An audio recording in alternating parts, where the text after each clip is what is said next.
Hello everyone, I hope you are all fine and doing well in your life. आज मैं एक बार फिर आप लोगों के सामने हाजिर हूँ और आज जैसा कि आप ऑलरेडी थंबनेल में देख चुके हैं, हम मूवी रिव्यू करने वाले हैं शेरनी।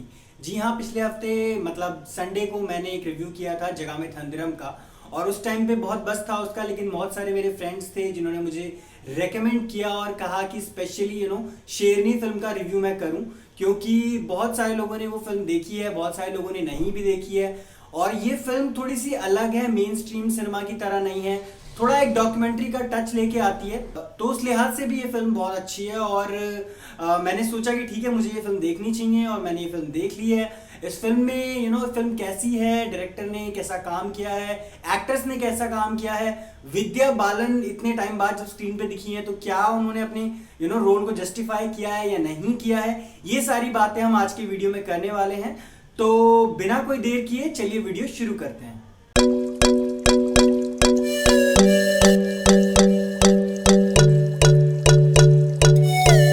तो सबसे पहले हम बात कर लेते हैं कास्ट की। फिल्म में अगर सबसे पहला नाम मैं लेना चाहूंगा तो मैं नाम लेना चाहूंगा विद्या बालन का, जो एक फॉरेस्ट ऑफिसर के कैरेक्टर में है। विद्या विंसेंट नाम है उनका फिल्म के अंदर। फिर लोग अपने जानवरों को चराने कहाँ ले जाएंगे सर? जहाँ चाहे वहाँ ले जाए, कोई हमारा ठेका थोड़ी है। दूसरे नंबर पे अगर मैं बात करूं तो बात करना चाहूंगा मैं ब्रजेंद्र काला की, जो कि बंसल के कैरेक्टर में दिखाई देते हैं। सर जहाँ चाहे वहाँ ले जाए, कोई हमारा ठेका थोड़ी है। हमको बेसिक चिंता करनी चाहिए टाइगर की। अगर तीसरे नंबर पे बात करें तो शरद सक्सेना की बात करना चाहूंगा, जो कि रंजन राजहंस के कैरेक्टर में दिखाई देते हैं। मैं सब हैंडल कर लूंगा। क्या प्लान है आपका? ये प्लान कुछ नहीं है, गॉड्स गिफ्ट है, सब कुछ इधर है। एक और नाम है नीरज काबी, जो कि हमें नांगिया के कैरेक्टर में दिखाई देते हैं। तो ये मेन कास्ट है। इसके अलावा कास्ट में अगर मैं आपको बताना चाहूँ तो ये जो फिल्म के डायरेक्टर हैं अमित वी मासूरकर, इन्होंने न्यूटन भी बनाई थी। तो इन्होंने एक अच्छा काम ये किया है कि बाकी के जो भी लोकलाइट्स का कैरेक्टर है वो वहाँ के लोकलाइट्स को ही दिया गया है, जिससे कि एक ऑथेंटिसिटी मिलती है फिल्म के अंदर। और बहुत सारे ऐसे लोग हैं जो पहली बार कैमरा पर आ रहे हैं, पर डायरेक्टर को इसके लिए हेड्स ऑफ देना चाहूँगा कि उन्होंने उन सबसे भी अच्छा काम कराया है। इसके बाद नॉर्मली ओवरऑल अगर मैं बात करूं फिल्म के बारे में तो स्टार्ट करेंगे स्क्रीन प्ले से। स्क्रीन प्ले बहुत ही अच्छा है। फिल्म एक तरह से आपको एक डॉक्यूमेंट्री की फील देती है, लेकिन फिर भी जब आप फिल्म स्टार्ट करते हैं तो आप फिल्म को एंड तक देखते हैं, आपको कहीं भी बोरियत महसूस नहीं होती है। फिल्म में जंगल को बहुत अच्छे तरीके से दिखाया गया है, कैमरा एंगल्स बहुत अच्छे हैं, वाइड एंगल हो, अपर एंगल हो, लो एंगल हो, क्लोज शॉट्स काफी रखे गए हैं जब जानवरों की बात आती है तो ओवरऑल स्क्रीन प्ले बहुत अच्छा लिखा गया है और उसे बहुत अच्छी तरह शूट भी किया गया है। इसके अलावा अगर मैं बात कर लूँ तो परफॉर्मेंसेस पे आना चाहूँगा। परफॉर्मेंसेस में अगर मैं बात करूँ, Vidya Balan we all know कि वो एक्टिंग के मामले में एक नेक्स्ट लेवल उन्होंने बहुत पहले ही टच कर लिया था। उन्होंने बहुत ऐसी फिल्में की हैं, जिसमें डर्टी पिक्चर एक फिल्म थी जो पाथ ब्रेकिंग फिल्म थी उनके करियर के लिए। इस तरह की काफ़ी फिल्में वो कर चुकी हैं जिन्होंने एक विमेन एम्पावरमेंट जो हम बात करते हैं बॉलीवुड के अंदर, तो ये वैसी एक्ट्रेस नहीं है जहां पे सिर्फ एक आइटम नंबर के लिए हो या फिर एक लव इंटरेस्ट बन के रह जाएं।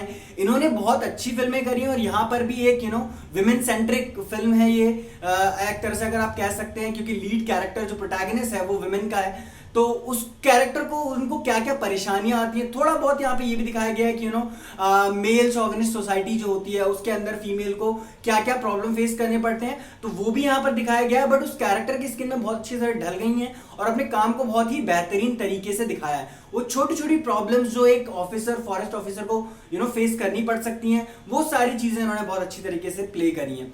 उसके बाद अगर मैं बात कर लूँ विजय राज, ऑन दी अदर हैंड विजय राज जो हैं वो एक थोड़े बहुत लंबे टाइम बाद हर बार उनको ऐसे छोटे मोटे कॉमिक रोल के लिए और इस चीज के लिए रखा जाता था, पर इस फिल्म में उन्हें एक सटल रोल मिला है जहां पर वो अपने काम को बहुत अच्छी तरह से निभा गए हैं। शरद सक्सेना जो कि इस फिल्म के अंदर एक विलन का कैरेक्टर प्ले कर रहे हैं, एक ऐसा बंदा जिसको बहुत ज्यादा शिकार करना पसंद है और ये सारी चीजें उसको बहुत ज्यादा इंस्पायर करती हैं। वो जंगल, एक तरीके से वो जानवरों का दुश्मन है, लेकिन उस कैरेक्टर को उन्होंने इतने अच्छे तरह प्ले किया है कि जब आप फिल्म देखते हैं तो आपको उनसे नफरत होने लगती है, जो कि जीत होती है एक एक्टर की। बहुत सीनियर एक्टर हैं और बहुत ही अच्छा काम किया है उन्होंने।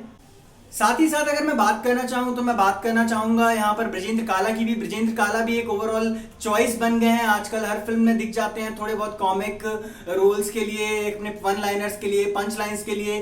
तो उन्होंने भी बहुत अच्छा कैरेक्टर प्ले किया है और अपनी एक्टिंग में एक ओवरऑल अगर मैं बात करूं तो सारे ही जो एक्टर हैं उन्होंने बहुत अच्छा काम किया है। इसके बाद में अगर आपको प्लॉट थोड़ा सा बता दूं तो प्लॉट जैसा कि मैंने आपको बताया एक जंगल के बारे में, एक मध्य प्रदेश का एक एरिया है जहां पर एक जंगल है, जहां पर ये विद्या विंसेंट जो है उनका ट्रांसफर हुआ है, एक फॉरेस्ट डिविजनल ऑफिसर हैं, वहां पर गई हैं, वहां पर जानवरों को क्या परेशानियां फेस करनी पड़ रही हैं, क्या क्या चीजें ऐसी होती है जो एक फॉरेस्ट डिवीजन ऑफिसर को फेस करनी पड़ती हैं, जंगलों की हालत कैसी है, जंगलों के साथ साथ वहां के रहने वाले गांवों को जो मतलब कभी शेर निकल आता है, कभी आ जाता है, तो इस तरह की चीजें हम न्यूज वगैरह में पढ़ते हैं, बट उसके अंदर की इनसाइड स्टोरी क्या होती है वो इस फिल्म में बहुत अच्छी तरह दिखाई गई है। आपके जंगल का टाइगर हमारे लिए बहुत खतरा बन चुका है, इसका कोई हल है आपके पास?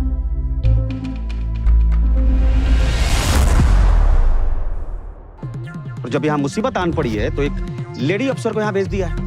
आपको एक डॉक्यूमेंट्री का फील देगी जैसा कि मैंने पहले भी बताया, लेकिन हाँ आपको अगर ये समझना है कि फॉरेस्ट डिपार्टमेंट कैसे काम करता है, उसमें क्या क्या होता है, तो आप ये फिल्म जरूर देख सकते हैं। प्लॉट में एक एंगल आ जाता है जहां पर ऑब्वियसली अगर एक प्रोटैगनिस्ट है तो एक एंटैगनिस्ट भी होगा। एंटैगनिस्ट के रोल में हमें शरद सक्सेना जैसा मैंने बताया राजहंस के कैरेक्टर में दिखते हैं, तो वो आते हैं, वो जंगल पे उनका एक फार्म हाउस है, वो वहां से जानवरों का शिकार करना पसंद करते हैं। फिर वहां पे थोड़ी सी पॉलिटिक्स आ जाती है, किस तरह विद्या को अपने काम करने में दिक्कत होती है, कैसे वो सारा सेटलमेंट बिठा पाती हैं, क्या वो चीजें ठीक कर पाती हैं, नहीं कर पाती हैं, ये सारी चीजें आपको फिल्म के अंदर देखने को मिलेंगी। हालांकि फिल्म थोड़ी सी लंबी है, एक जिस तरह बनाई गई है, मुझे थोड़ा सा डायरेक्टर से शिकायत है कि फिल्म को थोड़ा सा छोटा कर सकते थे। एक ही गाना है तो गाना भी कोई बहुत सारे गाने भी नहीं है और बैकग्राउंड म्यूजिक भी उतना कोई खास ऐड नहीं किया गया है, बट स्टिल उसकी रिक्वायरमेंट भी नहीं थी। तो प्लॉट के हिसाब से, स्टोरी के हिसाब से फिल्म बहुत अच्छी है। हाँ थोड़ी सी छोटी हो सकती थी। अगर ओवरऑल डायरेक्शन की बात करूं तो डायरेक्शन मुझे ठीक लगा है, यही पॉइंट मैं रखना चाहूंगा कि फिल्म को थोड़ा सा ज्यादा एडिट करके थोड़ा छोटा बनाया जा सकता था। बहुत सारे सब प्लॉट्स थे, हालांकि हर सब प्लॉट को उन्होंने टाइम दिया है, लेकिन शायद उतने सारे सब प्लॉट्स की जरूरत थी नहीं। स्टिल एक अच्छी फिल्म है, आप अपनी पूरी फैमिली के साथ जाकर देख सकते हैं, एंजॉय कर सकते हैं। और आपको जंगल के बारे में, एनवायरमेंट के बारे में, अगर आप एनवायरमेंट प्रेमी हैं, अगर आप फेसबुक पे, इंस्टाग्राम पे पोस्ट वगैरह डालते हैं तो सिर्फ उससे उतने तक मत रहिए, थोड़ा आगे बढ़िए।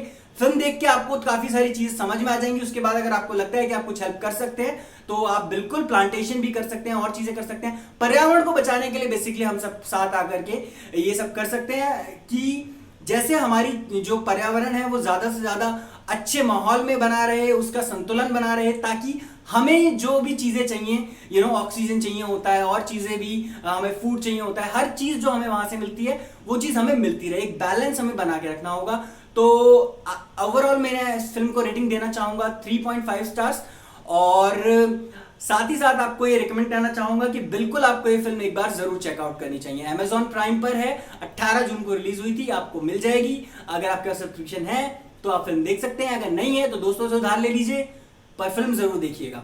एंड मैं आपको बताना चाहूंगा कि 25 जून को एक नेटफ्लिक्स पे फिल्म आ रही है रे नाम से, जिसमें 4 अलग अलग कहानियां हैं। बहुत प्रॉमिसिंग उसका ट्रेलर लग रहा है। तो अगला वीडियो हमारा होगा उसका रिव्यू के लिए, और हो सकता है कि हमारे साथ नेहा जी भी हो। तो आप लोग बिल्कुल, आपको अगर मेरा काम पसंद आता है तो प्लीज वीडियो को लाइक कीजिए, शेयर कीजिए, चैनल को सब्सक्राइब कीजिए, बेल आइकन दबाइए, और जितना ज्यादा हो सके अपने फ्रेंड्स से, अपने रिलेटिव्स से बोलिए कि वो चैनल को सब्सक्राइब करें, देखें। और आप हमें अपने सजेशंस दीजिए कमेंट बॉक्स में कि आप और क्या नया देखना चाहते हैं, या अपने फीडबैक भी दे सकते हैं कि आपको वीडियो में क्या चीजें अच्छी लगी, क्या खराब लगी। तो हम बिल्कुल उस पर काम करेंगे और बेहतर से बेहतर कंटेंट आपके लिए लाने की कोशिश करते रहेंगे।